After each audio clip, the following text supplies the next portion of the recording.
अस्सलाम वालेकुम प्यारे दोस्तों।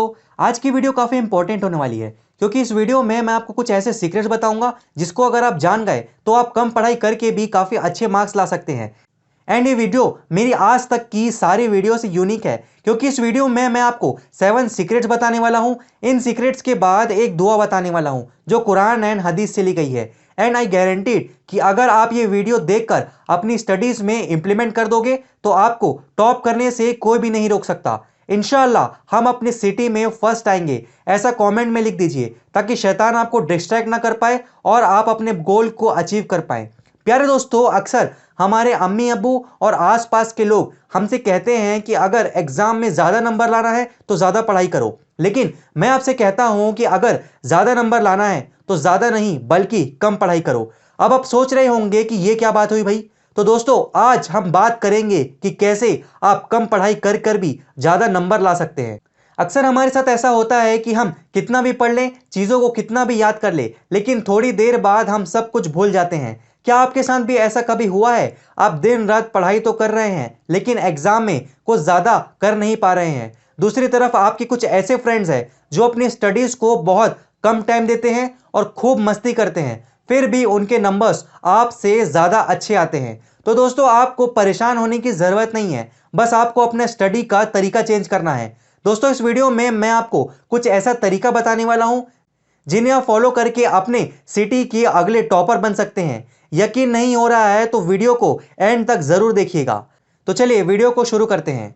पॉइंट नंबर 1, अपने स्टडी का तरीका बदलना होगा। ऐसा बिल्कुल भी नहीं करना है कि आपको पूरा पूरा दिन पढ़ना है। आपको बस कुछ ही टाइम अपनी स्टडीज़ को देनी है। दोस्तों, हमें लगता है कि हम एक ही बार में सब कुछ पढ़ लेंगे और सबसे आगे निकल जाएंगे, लेकिन ऐसा कभी भी नहीं होता। हमारा माइंड पूरे सिलेबस को एक बार में कवर नहीं कर सकता। इसीलिए आपको अपने सिलेबस को छोटे छोटे पार्ट में डिवाइड करना है और उसके बाद छोटे छोटे पार्ट में सिलेबस को कंप्लीट करना है। पॉइंट नंबर 2, दूसरा तरीका यह है कि हम लगातार 3 से 4 घंटे पढ़ते रहते हैं लेकिन उसके बाद भी हमें कुछ भी याद नहीं रहता। हमें ऐसा बिल्कुल भी नहीं करना है। सबसे पहले तो आपको अपना टाइम टेबल सेट करना है।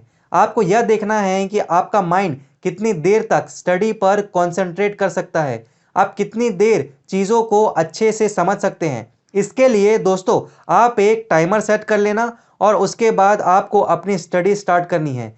स्टडी के दौरान जब आपको लगे मुझे कुछ भी समझ नहीं आ रहा है, तब आप अपना टाइमर बंद कर देना और आपको यह देखना है कि आप कितने समय तक अच्छे से पढ़ाई कर पा रहे हो। आपका माइंड स्टडी में कितनी देर अच्छे से फोकस कर पाता है। मान लीजिए कि आपका माइंड 30 मिनट्स तक ही स्टडी में फोकस कर पा रहा है, तो आपको स्टडी के ड्यूरेशन में हर 30 मिनट्स के बाद ब्रेक लेना है। स्टडी के बाद आपको 10 मिनट्स रेस्ट लेना है जिससे कि आपका माइंड रिफ्रेश हो जाए। इस बीच आप कुछ फ्रूट्स भी खा सकते हैं, ड्राई फ्रूट्स भी खा सकते हैं। किचन में जाकर कुछ भी अगर रखा होगा अच्छा चीज़ जो आपको पसंद है, आप वो खा सकते हैं। ये आजमा कर आप देखिए, बहुत ही मज़ा आएगा।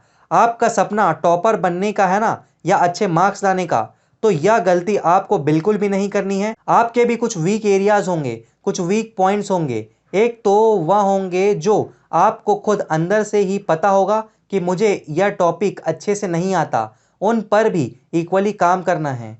अब सवाल आता है कि आपको आपके वीक पॉइंट्स कैसे पता चलेंगे।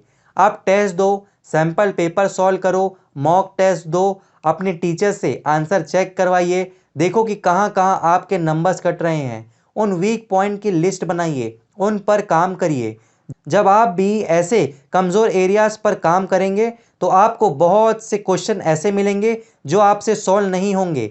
ऐसे में एक कमी आपको महसूस होगी, काश मेरे पास कोई टीचर होता जो इंस्टेंटली इमीडिएटली मेरी प्रॉब्लम को सॉल्व कर देता, क्योंकि अभी तो टीचर्स के पास बहुत ही कम टाइम है और आपको वो टाइम देंगे ही नहीं।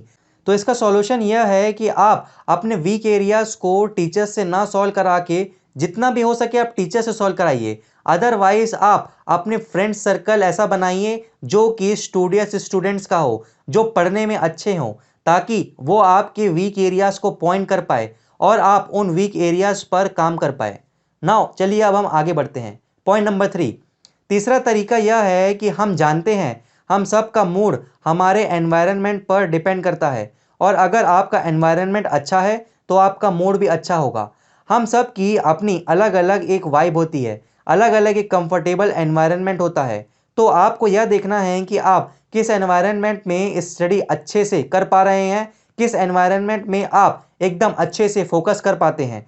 आप एग्जाम्पल ले लीजिए, अगर आप बिस्तर पर बैठकर स्टडी करते हो तो आपका फोकस ज़्यादा अच्छे से होता है। फॉर एग्जाम्पल आप ये ले लीजिए कि आप बिस्तर पर बैठकर स्टडीज़ करते हैं तो हमारा फोकस पढ़ाई पर कम और सोने पर ज़्यादा होता है। और वहीं अगर हम स्टडी टेबल पर या फिर लाइब्रेरी में स्टडी करते हैं तो हमारा फोकस स्टडी पर ही होता है।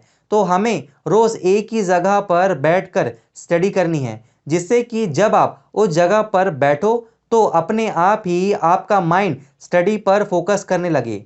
फॉर एग्ज़ाम्पल जब मैं 10th क्लास में था तो मैं छत के ऊपर एक कोने में बैठकर पढ़ाई करता था और मुझे बहुत मज़ा आता था, क्योंकि मैं हर रोज़ ऐसा करता था और सुबह के 6 बजते ही छत के उस कोने में पहुंच जाता था और तेज़ धूप निकलने तक, मतलब 9 से 10 बजे तक पढ़ाई करता रहता था।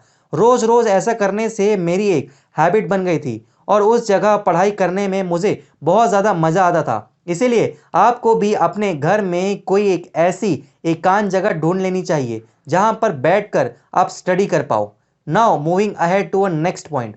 प्यारे दोस्तों, अगला पॉइंट है कि हम क्या पढ़ने जा रहे हैं। यह सोचना होगा कि हम इस टॉपिक को क्यों पढ़ रहे हैं और आपके माइंड में क्वेश्चन बनना चाहिए कि इस टॉपिक में हमें क्या फ़ायदा होने वाला है, जिससे कि आपका माइंड एक्टिव हो जाएगा। उसके बाद आप उस टॉपिक को पढ़ना शुरू करिए और फिर बुक बंद करके हमें इस टॉपिक को रिवाइज करना चाहिए, जिससे कि हमें यह पता चले कि हमें यह टॉपिक कितना समझ में आया है।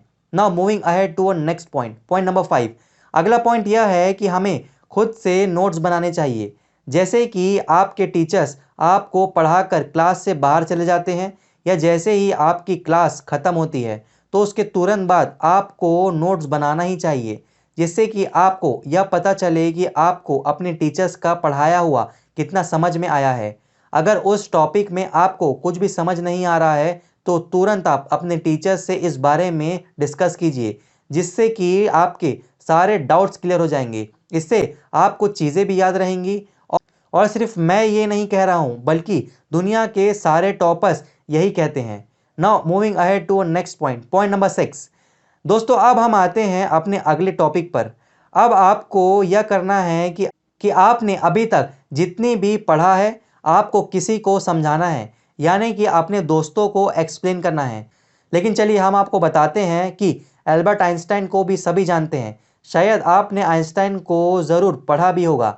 उन्होंने ऐसा कहा है, जब तक आप किसी टॉपिक को दूसरों को नहीं समझा सकते तब तक आप खुद उस टॉपिक को नहीं समझे हैं। इस लाइन से हमें यह समझ आता है कि जो भी चीज़ हम पढ़ते हैं ना, उससे हमें दूसरों को समझाना आना चाहिए, क्योंकि अगर हम किसी और को समझा सकते हैं तो इसका मतलब यह है कि हम उस टॉपिक के बारे में अच्छी नॉलेज रखते हैं और उस टॉपिक को हम टीचर्स को एक्सप्लेन भी कर पाएंगे जब हम अपना आंसर राइटिंग कर पाएंगे।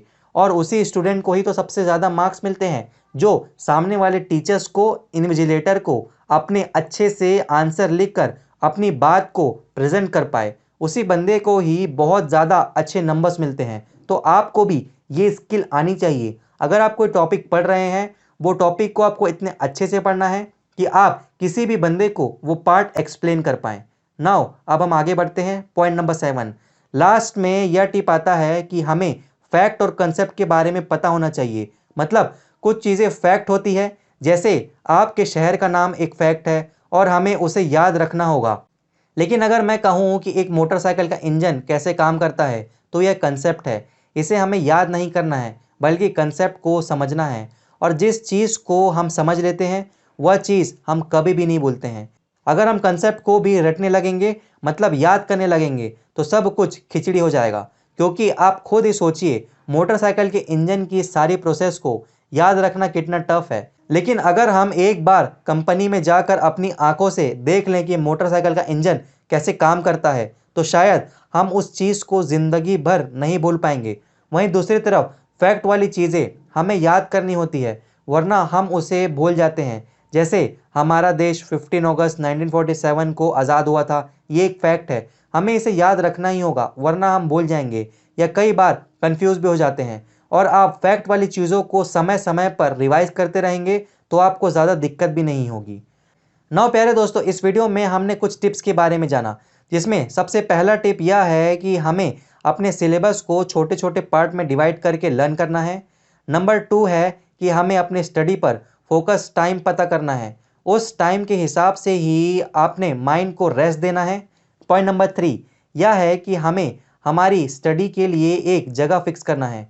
पॉइंट नंबर 4 हमें टॉपिक पढ़ने से पहले टॉपिक के बारे में अच्छे से जानना है, जिसके भी बाद हमें टॉपिक्स अच्छे से समझ आ जाए। पॉइंट नंबर 5 यह है कि हमें हमेशा अपने नोट्स बनाने चाहिए। पॉइंट नंबर 6 है जो कुछ भी हमने पढ़ा है वह हमको दूसरों को समझाना है, ताकि हमें क्लियरिटी हो कि वो टॉपिक हमें अच्छे से समझ आया है कि नहीं आया है।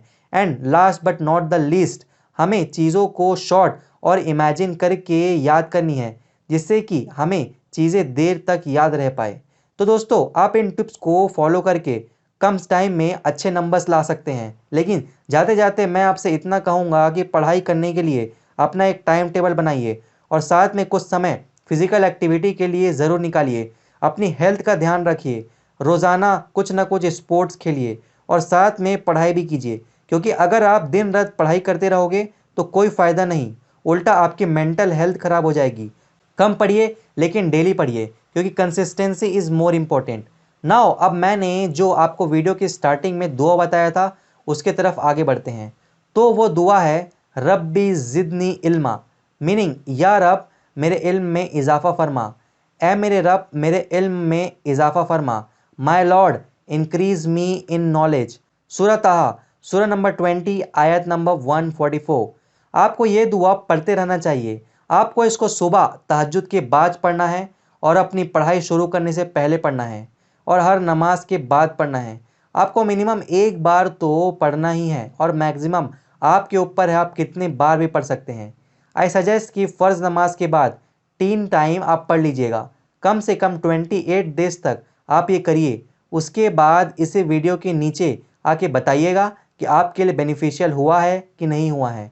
अल्लाह आप सभी के लिए आसानी फरमाए। आमीन या रब्बल आलमीन। आपने मुझे इतना समय दिया उसके लिए थैंक यू वेरी मच। मिलते हैं फिर एक नई वीडियो में, तब तक के लिए अल्लाह हाफिज़।